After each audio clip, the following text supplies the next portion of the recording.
কি বলবো বস, সকাল থেকে সেই লেভেলে বৃষ্টি হচ্ছে। আজকে আসলাম পাহাড়ে, দেখাই যাক কতটা কি সিনারি দেখতে পাই, দেন তোমাদেরকে দেখাচ্ছি আমি। ভিডিও লাস্ট পর্যন্ত দেখো। ভিডিও ভালো লাগলে লাইক শেয়ার কমেন্ট মোটেও করতে ভুলবে না, আর সাবস্ক্রাইব করতে তো একদমই ভুলবে না। ভিডিও লাস্ট পর্যন্ত দেখো।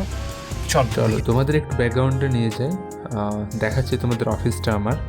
এই যে দেখতে পাচ্ছ অফিসের গেট দিয়ে অফিসের ভেতরে ঢুকছি। আর এই যে গাড়িগুলো সমস্ত লাইন দিয়ে দাঁড়িয়ে রয়েছে, এই গাড়িগুলোতে করেই আমরা বিভিন্ন লাইনে যাই, মানে গ্যাংটক, সিকিম, ঠিক আছে। তো এই গাড়িগুলোতে করে আমরা ব্যাগ নিয়ে যাব। তো অফিসের ভেতরটা দেখাচ্ছে, দেখতেই পাচ্ছ কত আর্টিকেল পড়ে রয়েছে। বাইরে হালকা হালকা মেঘ ধরেছে, বৃষ্টি আসে মনে হচ্ছে। অলরেডি প্রচুর বৃষ্টি হয়েছে আর প্রচুর ব্যাগ রয়েছে, এগুলো সব গাড়িতে করে বেরোবে। আজকে আমি যাচ্ছি দার্জিলিংয়ে, চলো দেখাচ্ছি।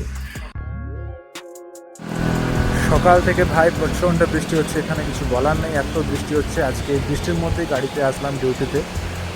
তো দেখাই যাক, ভাবলাম একটু বেটার কিছু হবে, বাট দেখতেই পাচ্ছ, দেখো চারিদিকটা দেখাচ্ছি কীভাবে। যে আমার গাড়িটাও দাঁড়িয়ে আছে পেছনে, দেখো কী হারে বৃষ্টি হচ্ছে, মানে লিমিটলেস, কিছু বলার নেই, এত পরিমাণে বৃষ্টি চলছে। তোমাদেরকে আমি সামনে ওখানে গিয়ে দেখাচ্ছি, সামনে এই জন্য দেখাচ্ছি যে দেখো ব্যাক সাইড, যেটা ব্যাক সাইডের নিচে দেখো এইখানটাতে ঠিক একদম এইখানটাতে একটা ঝর্ণা আছে, ঠিক আছে। তো আমি যাবো এক্ষুনি ওইখানে, দেন তোমাদেরকে দেখাচ্ছি আমি। একদম ভিডিও লাস্ট পর্যন্ত থাকো, সঙ্গে থেকো, দেখতে থাকো কী হয় না। ওকে, তো ভিডিও মোটেও স্কিপ করবে না, তাহলে অনেক কিছু হারাবে ভাই। তো চলো দেখাই যাক কী হয়, আপাতত লাস্ট পর্যন্ত থাকো। এই যে দেখতে পাচ্ছ ঝর্ণা, বর্ষাকালে ঝর্ণাটার জলের যে ফ্লো, জলের ফ্লো অনেক বেড়ে যায়, ঠিক আছে। তো মানে এটা অ্যাকচুয়ালি ভিডিওতে দেখে মনে হচ্ছে হয়তো ছোট্ট একটা ঝর্ণা, মোটেও না। এটা অ্যাকচুয়ালি অনেক বড় একটা ঝর্ণা। বর্ষাকালে প্রচুর জলের গতি বেড়ে যায় এখানে। আর চলো তোমাদেরকে দেখাচ্ছি। হালকা একটু বৃষ্টি থেমেছে, মাঝে মাঝে বৃষ্টি হচ্ছে, আবার কোথাও কোথাও বৃষ্টি থেমে যাচ্ছে। আমরা পাহাড়ের ওপর দিয়ে এগিয়ে চলেছি, ডিউটি তো করতেই হবে বলো। আর বৃষ্টি হোক বা যাই হোক, গভর্নমেন্ট জব করলে তো কিছু করার নেই, তোমাকে ডিউটি করতেই হবে। তো চলো দেখাচ্ছি তোমাদেরকে আরও কিছু ভিডিওস। তো দেখো বন্ধুরা, যতটা সম্ভব তোমাদেরকে ডিউটির ফাঁকে আমি সিনারিগুলো দেখানোর চেষ্টা করছি। তো গাড়ির মধ্যে যেহেতু রয়েছি, তো বেশি ফেস দেখাতে পারছি না। আর বুঝতেই পারছো পাহাড়ের রাস্তা কীরকম হয়। তো তোমাদের যেটা বলতে চাই, তোমরা যদি পশ্চিমবঙ্গের বাসিন্দা হয়ে থাকো তাহলে দুটো পাহাড় অবশ্যই এসো। একটা হচ্ছে দার্জিলিং আর একটা হচ্ছে মেরিকেট পাহাড়, ঠিক আছে। তো পার্টিকুলার যে দার্জিলিং জায়গাটা সেটা সুন্দর তা না, এই যেমন এখানটা দেখো, এখান থেকে সমতল দেখা যায়, যেন মনে হয় পাহাড় শেষ, ঠিক আছে। তো এরকম একটা জায়গা যেখানে দেখে মনে হবে পাহাড় শেষ, সমতল স্টার্ট হচ্ছে। সামনেই আমাদের কার্শিয়াং স্টেশন পড়বে, তোমাদের দেখাবো আমি এই যে কার্শিয়াং রেলওয়ে স্টেশন, টয় ট্রেনের জন্য অ্যাকচুয়ালি। এই যে দেখতে পাচ্ছ কার্শিয়াং, এগুলো অ্যাকচুয়ালি টয় ট্রেনের স্টেশন, ঠিক আছে, সুপারফাস্ট এক্সপ্রেসের জন্য না।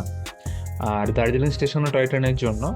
তো তোমরা যদি দার্জিলিং আসো, আমি এটা বলবো না যে পার্টিকুলার দার্জিলিং জায়গাটা খুব সুন্দর, কিন্তু এটা বলবো যে চারিদিকে দেখতে পাবে চায়ের বাগান পাহাড়ের ওপরে।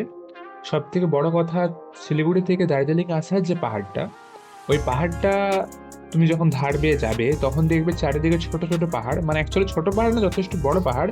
বাট শিলিগুড়ি থেকে দার্জিলিং যাওয়ার পাহাড়টা অনেকটাই বড়, ঠিক আছে। আর দেখে মনে হবে যেন তোমরা স্বর্গের ওপর যাচ্ছ, তার কারণ এটাই, ধারে যে ছোটখাটো পাহাড়গুলো থাকবে ওর উপরে মেঘ জমে থাকবে, কখনো দেখবে, কখনো দেখতে পাবে যেন পাহাড় কেটে গ্রাউন্ড তৈরি হয়েছে, কখনো ঝর্ণা দেখতে পাবে, ঠিক আছে। এই যে দেখো কি সুন্দর মেঘ জমে আছে ছোট্ট পাহাড়গুলোর উপরে। হ্যাঁ, তাই তো আজ খুব বৃষ্টি হয়েছে। যদি বৃষ্টি না হতো, মানে না হওয়ার ভিডিওগুলো ছিল আমার কাছে, বাট পেন ড্রাইভটা নষ্ট হয়ে যাওয়ার জন্য ভিডিওগুলো ডিলিট হয়ে গিয়েছে। বাট আমি আবার নতুন করে তোমাদের ভিডিও করে দেখানোর চেষ্টা করব। আর তোমরা সঙ্গে থেকো, একদম সঙ্গে থাকবে। লাইক শেয়ার কমেন্ট সাবস্ক্রাইব করতে মোটেও ভুলবে না, ঠিক আছে।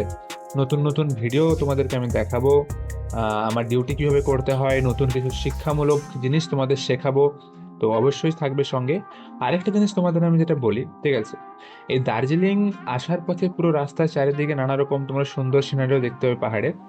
বাট একটা জিনিস যেটা আমি বলি, ঠিক আছে, সেটা হচ্ছে এই দার্জিলিংয়ে তোমরা শাহরুখ খানের একটা মুভি, যেটা হচ্ছে ম্যায় হুঁ না, ঠিক আছে। তো এই ম্যায় হুঁ না যে মুভি, এটা শুটিং হয়েছিল, ঠিক আছে। তো এই মুভিটা কোথায়, কোন স্কুলে শুটিং হয়েছিল সেটাই দেখাবো তোমাদের। ভিডিও তোমরা লাস্ট পর্যন্ত থাকো, জাস্ট সিনারিগুলো উপভোগ করতে থাকো, কি সুন্দর লাগছে দেখো চারিদিকটা। দেখো এই যে দার্জিলিং স্টেশন পৌঁছে গিয়েছি। দার্জিলিং স্টেশন, প্রচুর বৃষ্টি হচ্ছে যার জন্য এখানটা ভালো সিনারিও নেই। বাট এই যে জায়গাটা, যখন বৃষ্টি হয় না, ওয়েদার যখন ভালো থাকে তখন খুব সুন্দর লাগে দূর থেকে। মানে এর পেছনে যে পাহাড়গুলো আছে যেন মেঘ, এখানে দার্জিলিং স্টেশনের সামনে মেঘ ভাসে, ঠিক আছে, এর পেছনটা থেকে মেঘ ভাসে, এত সুন্দর লাগে। তো এই যে দেখো মেহনা মুভি, ঠিক আছে, এই যে সেন্ট পল স্কুল। তো এই যে দেখো রাস্তার ধারে দিয়ে যাচ্ছি আমরা, যাবো অ্যাকচুয়ালি নিউ টাউনে। ওইখানে আমাদের একটা হেড অফিস আছে যেখানে কিছু মানে কি বলবো যে চিঠিপত্র কাগজের ডাক লেনদেন করতে হয়, তো ওখানে যাচ্ছি। তো তার আগে তোমরা দেখে নাও এই যে মেহনা মুভিটা শুটিং হয়েছিল এখানে সেন্ট পল স্কুলে। এটা একটা ক্রিশ্চিয়ান ফরেন স্কুল, তো এখানেই শুটিং হয়েছিল। তো ভিডিওস যদি ভালো লেগে থাকে তো অবশ্যই লাইক শেয়ার কমেন্ট করো, সাবস্ক্রাইব করতে মোটেও ভুলো না। আর তোমাদের নতুন নতুন অবশ্যই ভিডিও দেখাবো। গাড়ির মধ্যে যেহেতু রয়েছে, পাহাড়ের রাস্তা, গাড়ি বাউন্স খাচ্ছে, ফোন থেকে রেকর্ডিং করছি, তো একটু অসুবিধা হতে পারে, বাট তার সঙ্গে থেকো। তোমরা সাপোর্ট করলে অবশ্যই ভালো ভালো ভিডিও বানাবো, তোমাদের সঙ্গে শেয়ার করব, অনেক কিছু শিক্ষামূলক জিনিস শেখাবো। তো সঙ্গে সঙ্গে লাইক শেয়ার কমেন্ট সাবস্ক্রাইব করে দাও, আর সঙ্গে থেকো। দেখা হচ্ছে তোমাদের সাথে নতুন ভিডিওতে। তো আজকের মতো টাটা।